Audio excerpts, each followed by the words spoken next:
Vamos dar início então ao nosso encontro de estudos para o Livro dos Médiuns dessa noite. Hoje é dia 27 de novembro de 2024, uma quarta-feira. São 20 horas e 2 minutos na cidade de Jaú.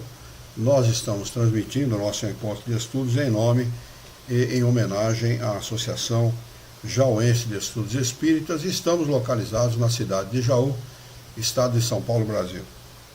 Nós estamos estudando de O Livro dos Médiuns a segunda parte, no capítulo 4, Teoria das Manifestações Físicas. O item é o de número 74 desse capítulo e é uma pergunta de número 10. Para quem vai acompanhar com os livros abertos, abra aí no item 74 do capítulo 4, Teoria das Manifestações Físicas, e a pergunta é a de número 10. Vou dar um tempinho para o pessoal abrir o livro para a gente começar. Kardec faz a seguinte pergunta aos espíritos superiores. Trata-se então de perguntas a respeito do fluido universal, lembram-se? Ele pergunta: os espíritos que ele chama para ajudá-lo são inferiores a ele? Estão sob as suas ordens? Bem, trata-se da sequência da pergunta aonde ele questiona o São Luís, que é São Luís que está respondendo, sobre aqueles espíritos que fazem as manifestações físicas, erguem as mesas. Lembra da teoria de Kardec que os espíritos fariam materializar-se mãos e braços para erguerem as mesas? Essa era a teoria dele. Depois os espíritos não é assim que a coisa funciona, né? Então, na sequência, ele está perguntando se os espíritos que o médium convoca para esse tipo de manifestação são inferiores a ele e estão sob as suas ordens.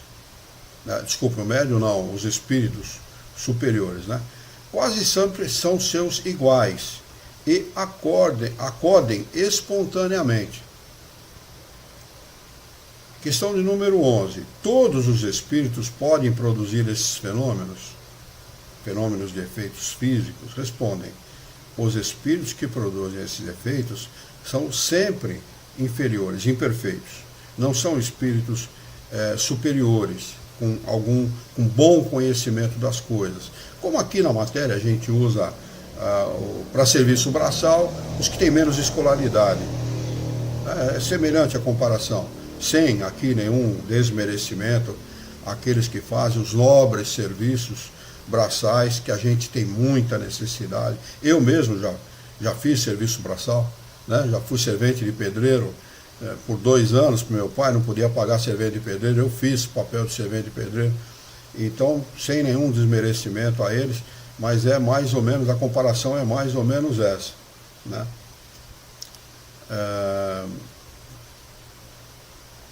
são sempre inferiores, ainda não suficientemente livres das influências materiais.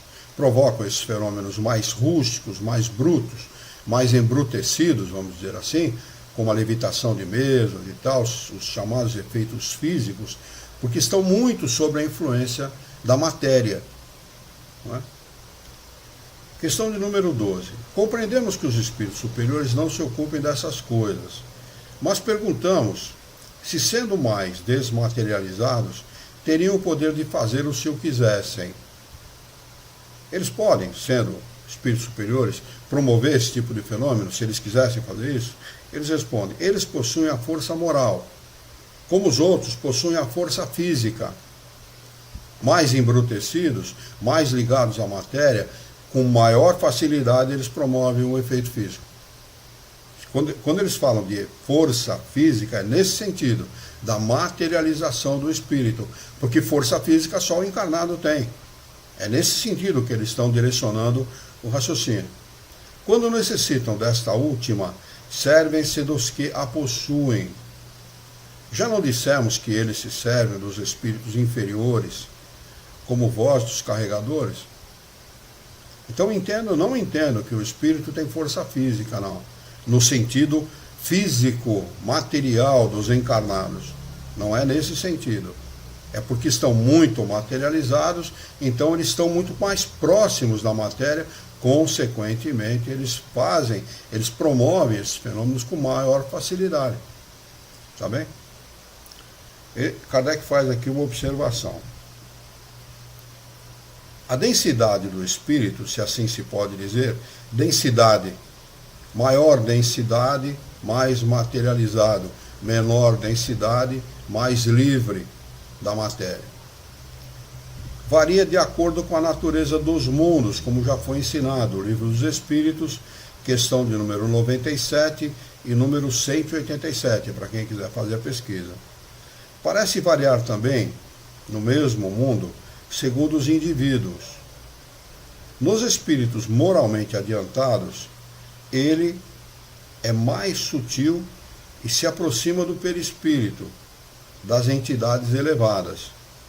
Nos espíritos inferiores, aproxima-se da matéria, e é isso que determina a persistência das ilusões da vida terrena nas entidades de baixa categoria, que pensam e agem como se ainda estivessem na vida física, tendo os mesmos desejos e quase, poderíamos dizer, a mesma sensualidade, ou seja, percebe as coisas materiais quase como se estivessem encarnados.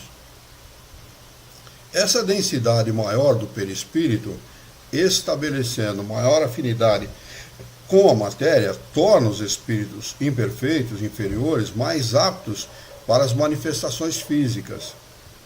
É por essa razão que um homem refinado, habituado aos trabalhos intelectuais, de corpo frágil e delicado, não pode erguer pesados fardos como um carregador. A matéria do seu corpo é de alguma maneira menos compacta, os órgãos são menos resistentes, o fluido nervoso menos intenso. O perispírito é para o espírito o que o corpo é para o homem. Sua densidade está na razão da inferioridade, da imperfeição do espírito, imperfeição moral do espírito. Essa densidade, portanto, substitui nele a força muscular. Está vendo como ele já fez a diferença aqui? Força muscular, somente o encarnado.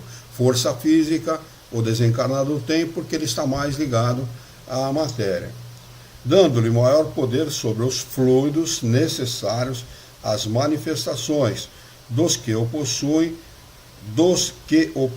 os de natureza mais etérea. Se um espírito elevado quer produzir esses efeitos, faz o que fazem entre nós os homens refinados. Incumbe disso um espírito carregador. Aqui tem uma nota do tradutor, do professor José Herculano Pires, que diz o seguinte: essa referência de Kardec à densidade do perispírito dos encarnados em nosso mundo mostra o sentido progressivo da codificação. O problema do perispírito tem, em O Livro dos Espíritos, limitou-se mais à evolução nos diferentes mundos, embora se possa deduzir de várias passagens o aspecto mais acentuado. É o que podemos ver no próprio comentário de Kardec à pergunta 182 do Livro dos Espíritos, ou no comentário final, à pergunta 196, acentuando que o perispírito se purifica à medida que o espírito se aperfeiçoa. Aqui, porém, Kardec trata especificamente do assunto a que se refere também a evolução do corpo material. Então, se vocês quiserem saber mais a respeito dos fluidos, eu aconselho uma leitura atenta aos capítulos 11, 12, 13 e 14 do livro A Gênese. Capítulo 11, 12, 13 e 14. Leiam atentamente esses capítulos, que vocês vão ter assim, eles vão explicar com mais minúcias a respeito dos fluidos. O que é muito importante a gente saber, entender isso, para não fazer confusão. Encarnado é uma coisa, desencarnado é outra. Encarnado tem força física, desencarnado não tem força física. No entanto, ele age mais sobre a matéria porque está mais ligado a ela. Percebe mais as coisas materiais porque está mais ligado a ela. Se houver alguma dificuldade nesse entendimento, por favor, me questione, vamos estudar junto para que não fique nenhuma dúvida a esse respeito. A Leonilda Ferreira Leite está conosco. Obrigado, Leonilda, pela sua presença, viu? Prazer tê-la conosco. Pergunta de número 13. Se bem compreendemos o que disseste, o princípio vital provém do fluido universal. Já estudamos isso no nosso encontro de estudos da quarta-feira passada, lembram-se? O princípio vital é o fluido universal modificado para dar ânima, para dar vida ao corpo físico. É o princípio vital, é o fluido vital que dá vida ao corpo físico. O espírito tira desse fluido o envoltório semimaterial de seu perispírito. E é por meio desse fluido que ele age sobre a matéria inerte? É isso? Pergunta Kardec. Resposta sim. Quer dizer que ele anima a matéria de uma vida factícia, artificial. Factícia que significa exatamente isso. Artificial. A matéria, não o corpo, não confunda com o corpo, hein? Tá? A matéria, a mesa. Eles envolvem a mesa fluidicamente, a mesa se ergue e ela ganha como que uma vida factícia, uma vida artificial. É disso que ele está falando. A matéria se impregna de vida animal. A mesa que se move sobre as vossas mãos vive como animal e obedece por si mesma ao ser inteligente, ao espírito que está promovendo o fenômeno. Esse é o ser inteligente. Não tem outro. Mesa, matéria, não tem inteligência. O ser inteligente é sempre o espírito. É ele que promove o fenômeno, e não a matéria em si. A matéria não tem mediunidade, não tem inteligência, não tem nenhum tipo de percepção, sentimento, nada disso. E o perispírito também não, porque é matéria. A mesa que se move sob as vossas mãos vive como animal e obedece por si mesmo ao ser inteligente. Não é o espírito que a empurra como se fosse um fardo. Não está pegando como nós, com a mão, e projetando o objeto. Diferentemente do que nós fazemos. É diferente. Né? Quando ela se eleva, não é o espírito que a ergue com os braços. É a mesa animada que obedece à impulsão dada pelo espírito. Como é que ele dá essa impulsão? Pela força do pensamento.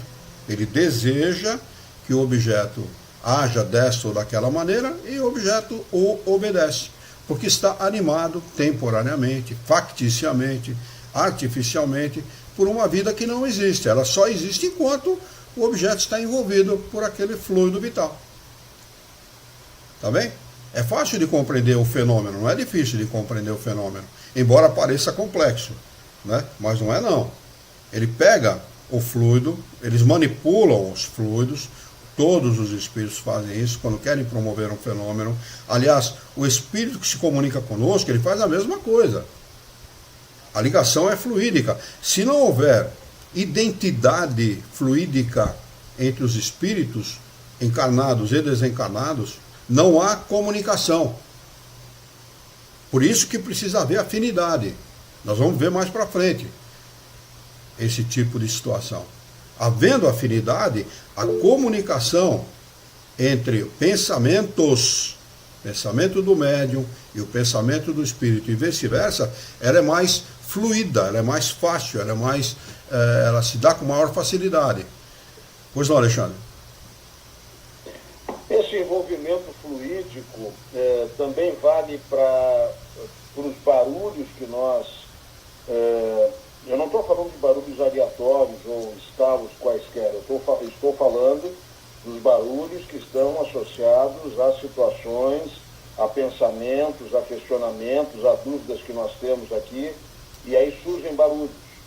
Né? E esses barulhos estão ligados a uma espécie, seriam como uma espécie de resposta, né? Seria mais ou menos como aquela história lá no tempo de Kardec, do sim ou não. Esse envolvimento político também se dá nesses ruídos? Não, o barulho ele é sempre um efeito físico, porque ele é captado pelo ouvido.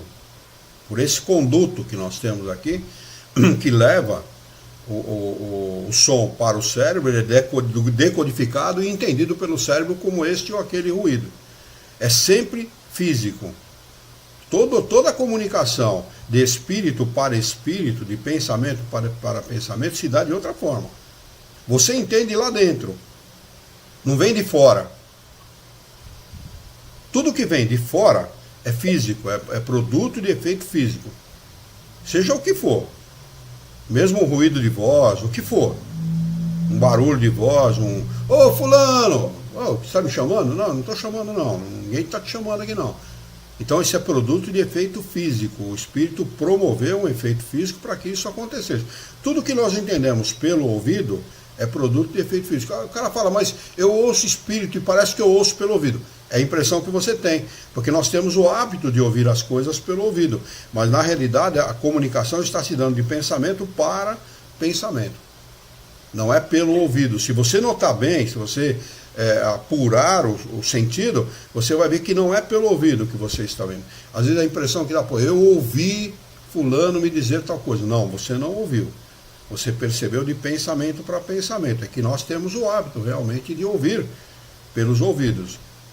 Eu sei porque várias vezes já aconteceu comigo, de o espírito se comunicar comigo pelo pensamento, a impressão que dá, eu estou ouvindo o meu espírito guia me falar tal coisa, mas não é assim que funciona. Pois não, Alexandre? Mas então pelos ruídos, a gente pode considerar que é uma forma de comunicação, em que sentido? Quando há um ruído. Pode ser um alerta, um chamamento, um aviso. Eles querem te alertar de alguma coisa. Olha, eu vou te dar um exemplo. Provocado pelo espírito. Sim, claro. Provocado pelos espíritos. Ele se serve de um espírito de mais baixa qualidade moral para provocar aquele efeito. Eu, antigamente, antes de duplicar as rodovias aqui em volta de Jaú, tinha um trevo muito grande. Quando a gente ia em sentido Bauru, o trevo era enorme, era bem largo mesmo, bem grande. E eu passava ali de madrugada, porque eu começava a minha viagem ali 4 horas, 4h30 da manhã, na época. E eu passava naquele trevo e escutava um assovio. Mas bem alto mesmo, bem alto. Que raio, né? Ouvido fechado, né? Um assovio. Escutei uma vez, escutei 2 vezes. Uma vez eu perguntei para o Frei Galvão, o que está acontecendo ali? Né? Por quê? Eu imaginava que fosse talvez o aviso de alguém, ou alguém que estivesse promovendo esse fenômeno ali, um espírito, um desencarnado, por alguma razão. Ele falou, tem mesmo. Tem um espírito que fica ali, ele fica tirando a atenção dos motoristas para que ocorra acidente. É um brincalhão que estava ali provocando esse tipo de coisa. Ele falou, leva um vidrinho de água benta, a hora que você estiver passando pelo trevo, você joga. Nunca mais. Né? Então é interessante isso, é um alerta. O espírito, por alguma razão, ele quer te chamar a atenção para alguma coisa que ele tem de propósito. Você está pensando lá, pô, devo fazer tal coisa? Aí ele não consegue se comunicar com o teu pensamento, por alguma razão, naquele momento. Ele dá lá uma batida lá. E aí você vai perceber, você vai intuir, você vai perceber, vai sentir que houve uma resposta. E que a resposta é positiva ou negativa, você vai perceber. E a pessoa percebe mesmo. Né? Porque aí depois a pessoa se alerta e ela vai sentir qual é a mensagem que o Espírito está tentando lhe passar. Né? Para qual caminho seguir. Para qual caminho seguir. É assim que funciona. Muito bem. Questão de número 14, se eu não estou enganado, é isso? Muito bem, deixa eu ver se tem alguém aqui no YouTube, não temos ninguém. Lá no Facebook, nós temos a Marlene e a Leonilda. Muito bem, vamos tocar o barco. Pergunta de número 14. Qual o papel do médium nesse fenômeno? Resposta dos espíritos superiores. Eu já disse que o fluido próprio do médium, hoje em dia se usa muito, não é um termo espírita, cunhado pelo espiritismo, mas é um termo que se usa no meio espírita, que se chama ectoplasma. É um existe aí no meio espírita, mas não é um termo espírita, viu? É um fluido próprio do médium que se coaduna, que se liga, que tem afinidade com esse tipo de fenômeno. Tá bem? Se combina com o fluido universal do espírito. Então, como a gente já comentou, ele pega o fluido do médium, o que muitos chamam de ectoplasma, esse fluido específico, que muitas vezes é fotografado como um fluido esbranquiçado, saindo dos buracos do ouvido, do nariz, da boca, do médium. Tem muito exemplo aí na internet, é só pesquisar que vocês vão observar isso.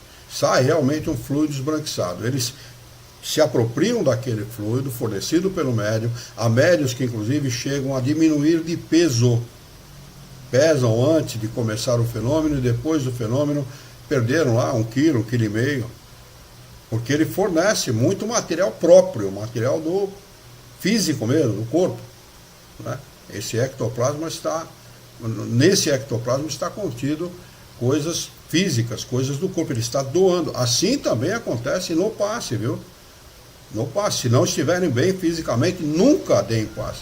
Mesmo se tiver passando ou passou por uma cirurgia, os espíritos me alertaram a isso, a esse fato. Não faça nem prece com a profundidade necessária, não se concentre não.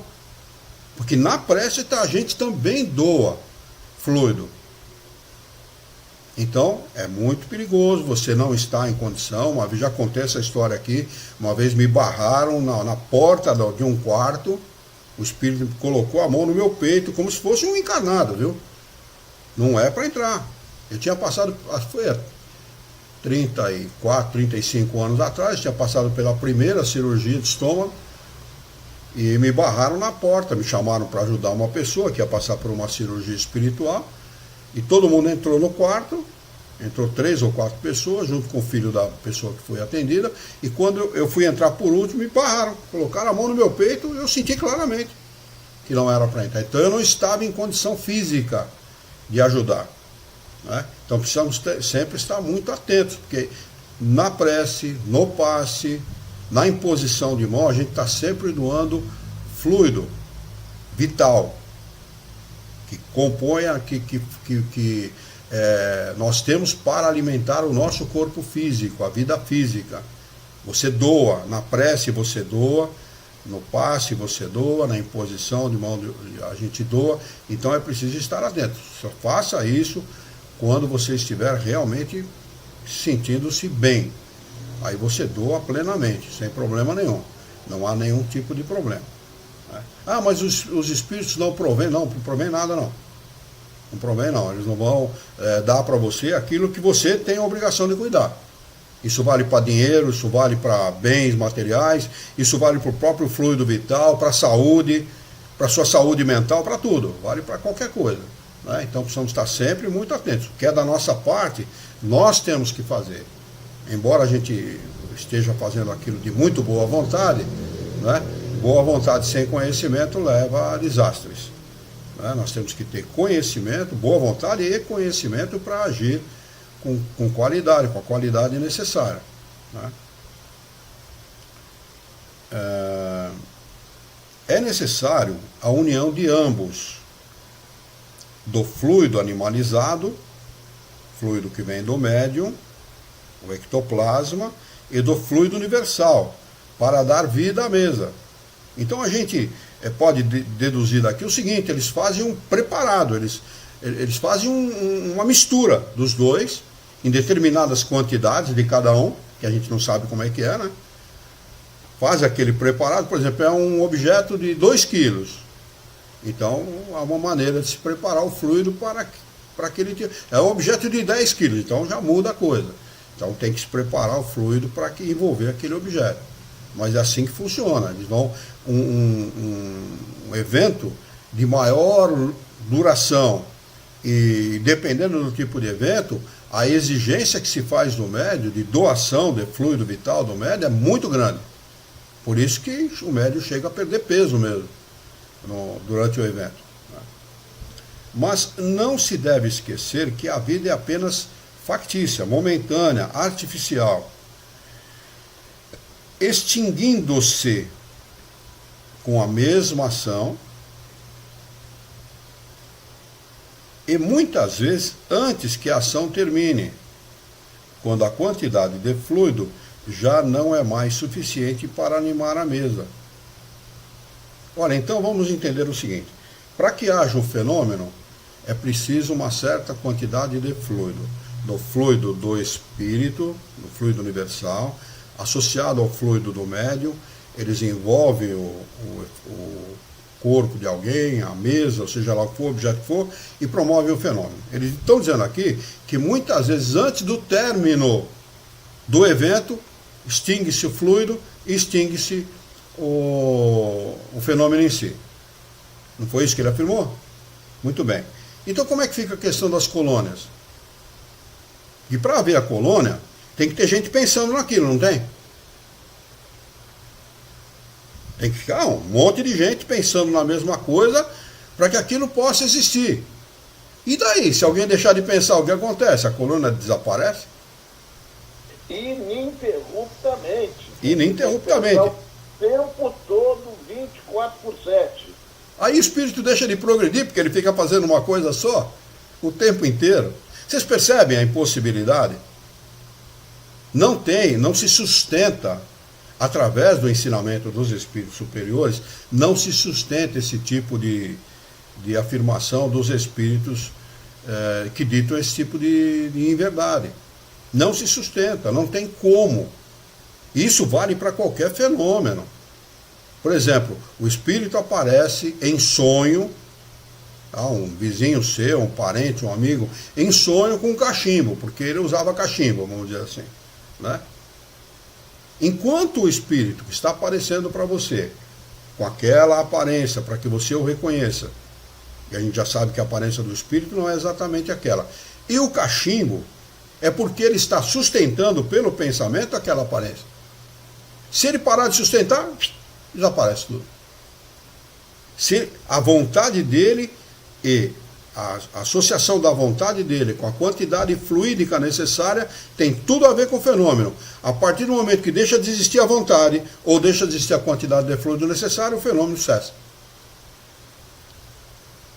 Então, só isso é suficiente para desbancar essas inverdades que se pregam aí através das obras complementares, que de complementar não tem absolutamente nada.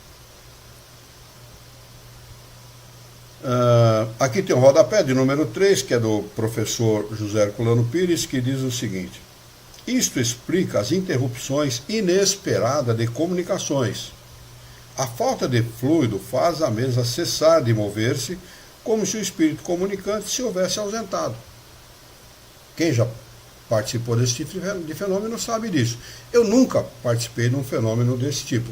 Participei de um fenômeno de efeito físico, mas não teve a ver nada com mesa e tal. E realmente o espécie de megafone que foi formado no ar, e todo mundo viu o megafone, e o espírito falou através daquele megafone, com uma voz metalizada, né, através do megafone, ele se formou, o espírito falou alguma coisa, que eu não lembro o que era agora, e simplesmente desapareceu.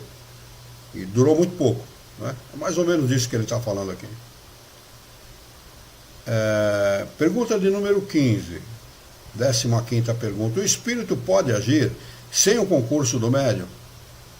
Prestem bem atenção nisso, porque isso desbanca aquela transcomunicação instrumental. Não sei se vocês já ouviram a respeito. Tem uma teoria aí, através de uma senhora, que fala que os aparelhos eletrônicos podem trazer comunicações de espíritos. Isso é a maior baboseira, é a maior mentira que existe. Olha a resposta dos espíritos superiores, São Luís, confirmada por outros milhares de espíritos. Não se esqueçam disso. Kardec fala isso no começo desse subitem. Né? Pode agir a revelia do médium, sem o desejo dele participar. A revelia. Isto quer dizer que muitas pessoas ajudam o espírito na realização de certos fenômenos sem o saberem. O espírito tira dessas pessoas, como de uma fonte, o fluido animal de que necessita. É dessa maneira que o concurso de um médium, como o entendes, nem sempre é necessário, o que acontece sobretudo nos fenômenos espontâneos. Não é? Então, o médium pode não estar presente, mas que ele é necessário, sempre ele é necessário. Eu tinha por um motivo familiar, eu tinha um problema com a minha irmã de criação. E vocês sabem que como é que chama aquela flor muito bonita, caramba, eu esqueci o nome, a orquídea. A orquídea, se você não estimulá-la, existem maneiras de estimular para que ela dê flor o ano inteiro. Mas se não houver essa estimulação, é uma flor por ano. Não mais do que isso. Não mais do que isso. E a minha irmã fez, aconteceu, é coisa de ser humano, isso acontece mesmo. E um dia ela me chamou para conversar, ela queria conversar comigo. Eu falei, claro, vamos conversar, sem dúvida.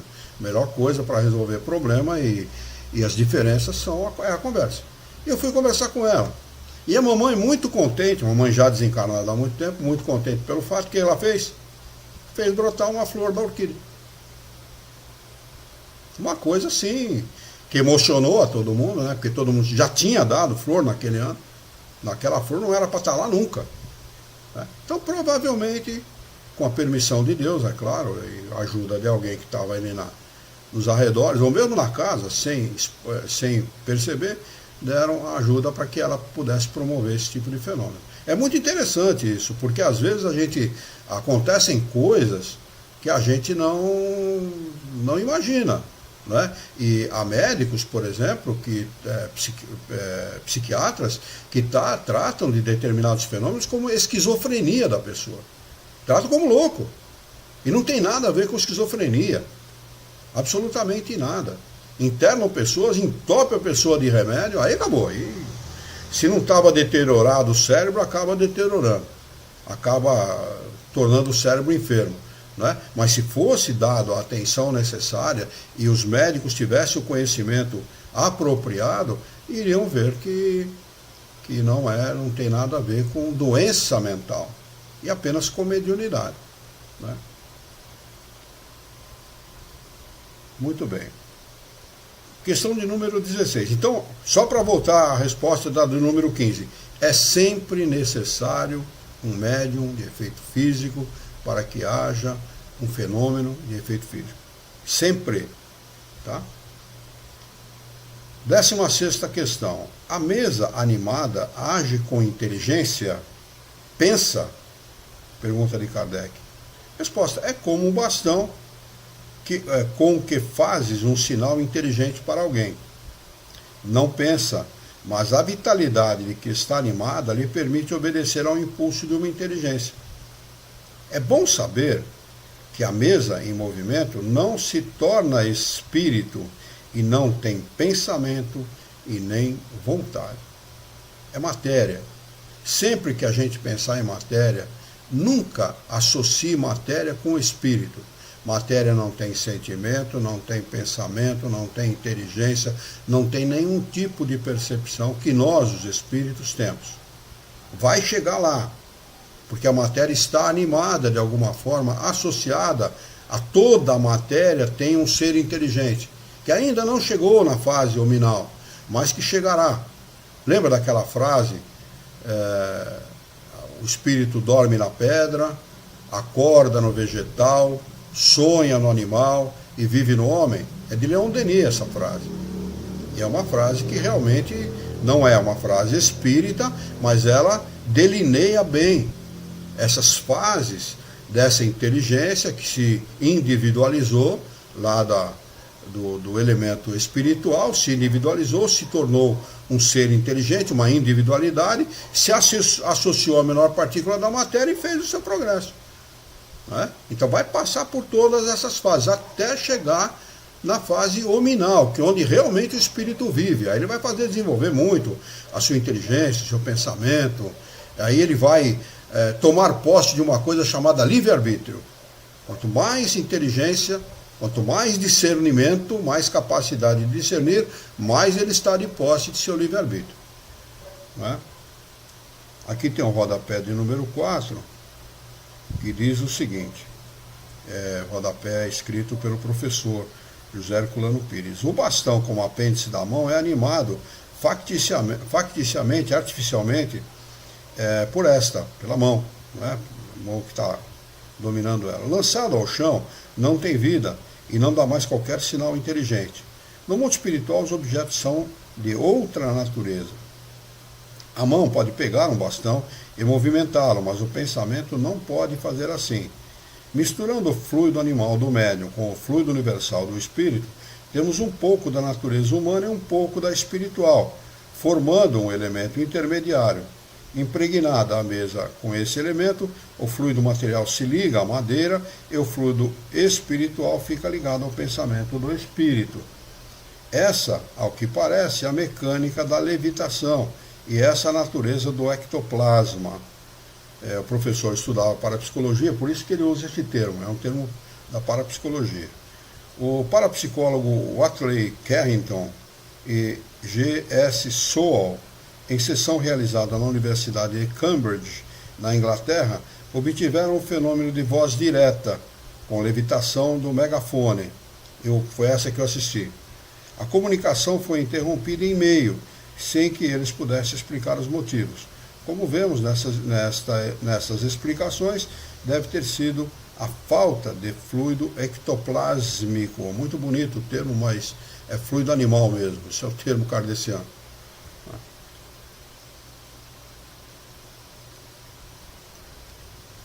Muito bem, uma observação de Kardec, a questão de número 16. Deixa eu ver se tem alguém no YouTube. O Denis entrou agora. Denis, bem-vindo, viu? Prazer tê-lo conosco. E lá no Facebook, continua a Marlene e a dona Leonilda. Muito bem. Observação de Kardec. Servimos-nos frequentemente de uma expressão semelhante na linguagem usual. De uma roda que gira com velocidade, dizemos que está animada de um movimento rápido. É claro, alguém impulsionou. O espírito faz exatamente isso de outra forma. Pega a coisa e impulsiona. A maneira dele. Não age como a gente age, mas a maneira dele faz. Questão de número 17, ou 17ª. Qual a causa preponderante na produção deste fenômeno? O espírito ou o fluido? Resposta: o espírito é a causa. São duas coisas importantes, mas a mais importante é a vontade do espírito. Porque é sempre a vontade que promove o fenômeno. Se não houver a vontade, a determinação do espírito, o fenômeno não ocorre. Pode haver aí fluido animal em abundância, ou ectoplasma, como queiram, em abundância, mas não vai ocorrer o fenômeno, muito menos o fenômeno do médium falante, por exemplo, ou do audiente, ou do vidente. Não vai acontecer se não houver a vontade do espírito. E a determinação divina, principalmente, porque ela é que determina se o fenômeno pode ou não ocorrer. Às vezes o espírito quer se manifestar, mas ele não tem autorização. Às vezes ele tem autorização, mas não quer. Tem todos esses detalhes. O espírito é a causa e o fluido é o seu instrumento. Ambos são necessários. Se não houver o fluido também, se não houver o médium que fornece o fluido, embora o espírito tenha o desejo de promover o fenômeno, ele não vai ter o elemento necessário para produzir. Qual é o papel da vontade do médium? Resposta: chamar os espíritos e ajudá-los a impulsionar os fluidos. Se tudo for combinado, porque normalmente acontece, como acontece entre nós, A gente não combina aqui quarta-feira, 20 horas, para a gente se encontrar, estudar. É a mesma coisa, os espíritos fazem isso também. Nós vamos realizar antecipadamente, se combina isso, vamos realizar um trabalho no dia tal, tal hora, assim, e isso acontece porque há o entendimento, o entrosamento entre encarnados e desencarnados para que aquilo assim aconteça. Mas o médium tem esse papel, de atrair os espíritos, chamar nesse sentido, Ele não vai ficar chamando: ô fulano, você está aí, vem aqui, desça aqui e tal. Como é que é? Porque para muito centro espírita, o centro espírita é aeroporto de espírito, Eles baixam e sobem, é uma coisa interessante, que não tem nada a ver com o aeroporto de espírito, Porque é um absurdo, mas é falta de conhecimento mesmo. Aeroporto de espírito eu nunca tinha ouvido falar. Essa é boa, viu? Mas é assim que a coisa, que parece, porque se o espírito baixa, é porque ele aterrissou. E se ele sobe é porque ele decolou. Só pode ser aeroporto. Vamos lá. 18ª A. Pergunta de Kardec aos espíritos superiores. É indispensável a vontade do médium? Resposta, ela aumenta a potência. Vontade. Com vontade, é claro que a potência fica aumentada, não é? Mas nem sempre é necessária. Porque se o médium pode atuar na questão do efeito físico involuntário, sem o conhecimento, não é? Indiretamente. Se suga, se tira o fluido vital do médium, não é? E o médium não está nem sabendo que aquilo está acontecendo. Ele serve simplesmente. Não é? Desde que pode haver um movimento malgrado ou contra a vontade do médium, o que é uma prova da existência de uma causa independente. Há um terceiro elemento, independentemente da vontade do médium, da vontade de quem esteja presente, promovendo aquele fenômeno. Né? Uma prova cabal, né, de que há uma terceira questão ali, há uma terceira vontade, há um terceiro elemento. Né? Observação de Kardec. Nem sempre é necessário o contato das mãos para mover um objeto. Quem fazia muito isso, vou ver se eu lembro o nome dela agora, era uma russa, uma senhora, que fazia mover objetos dentro de cápsula de vidro, viu? Fizeram testes com ela, eles são materialistas lá, né? Então eles não acreditam em nada que seja sobrenatural, né? Nada que seja fora da naturalidade. Então fizeram vários testes com ela. Como é que é o nome dela? Eu tenho um filme dela aqui, eu vou passar para vocês. Muito interessante, ela não precisava de nada, apenas com a força do pensamento. Ela na beira de uma mesa, observando o objeto se movia. Não é? Não tem nada a ver com mediunidade também, viu? É o médium atuando sobre o objeto. Tá bem? Não tem nada aí com a interferência de espíritos, não.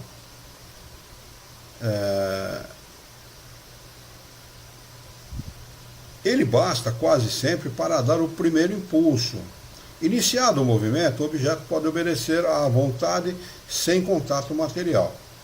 Isso depende da potência mediúnica ou da natureza dos espíritos. Aliás, o primeiro contato nem sempre é necessário.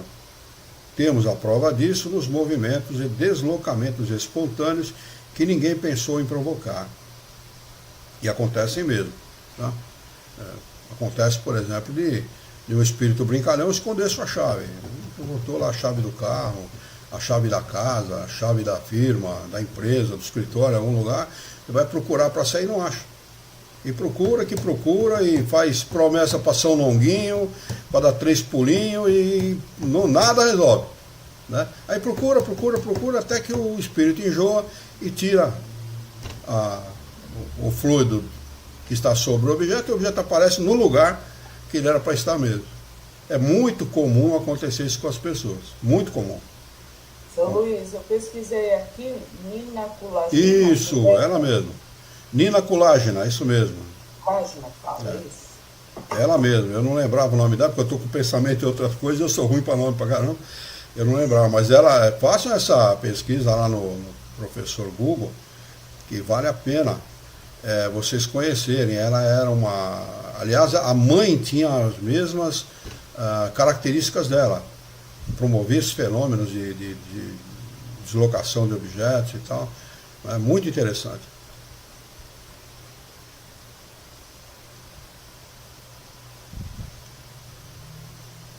Questão de número 19. Por que motivo, pergunta Kardec, não podem todos produzir o mesmo efeito e todos os médiuns não têm a mesma potência? Por que essa diferença, né? Kardec faz esse questionamento. Isso depende do organismo e da maior ou menor facilidade na combinação dos fluidos. Qual que é o organismo? O corpo. O corpo físico faz toda a diferença. Há corpos que se dão melhor a esse tipo de fenômeno e há corpos que não se dão a esse tipo de fenômeno. Há pessoas que não têm mediunidade manifesta, mas todos, indistintamente todos, recebem a influência dos espíritos. Todos. Não tem ninguém que não a receba. Por isso que se pode considerar todas as pessoas médiums, né? Eles não têm especificidade mediúnica, não têm a mediunidade manifesta, mas recebem a influência dos espíritos. Tá bem? Então, o organismo, corpo físico, só há mediunidade quando há corpo físico. Espírito não tem mediunidade. Embora em livros que você encontra aí, chamado espíritas, que de espírita não tem absolutamente nada, fala que o doutor fulano de tal, passeando pelas alamedas do hospital que ele criou lá no espaço, ele construiu um hospital no espaço, e passeando pelas alamedas desse hospital, quando ele percebe um ninho de passarinho sobre a árvore, e ele olha no ninho e tinha 2 filhotes de passarinho no ninho. Olha quanta baboseira junto. Olha quanta baboseira, né? É impossível. Os caras, olha, vai ter imaginação assim lá em Itu, que é muita imaginação junto. Isso não existe. Só há mediunidade quando há corpo físico. Animal, não existe animal em estado de erraticidade. Questão de número 600 do Livro dos Espíritos. Por favor, leiam essa questão. Kardec faz essa pergunta. Os animais ficam da mesma forma que o homem, em estado de erraticidade, aguardando uma nova encarnação? Eles dizem não. Eles reencarnam quase que imediatamente. Poxa, o que é quase que imediatamente? 1 segundo? 2? 3? 10 segundos? 30 segundos? Não sei. Mas que não ficam em estado de erraticidade, não fica. Então aquele cachorrinho lá do Chico, que ele falou que estava na casa da mulher, e que o Divaldo também disse que entrou numa casa uma vez e tal, e viu. O Didi e o Chico têm esse hábito de falar esse tipo de coisa. Não existe cachorrinho nenhum na casa da pessoa, que fica ali e tal, não existe isso. Eles reencarnam quase que imediatamente. Há equipes especializadas entre os espíritos superiores para pegar aquele ser inteligente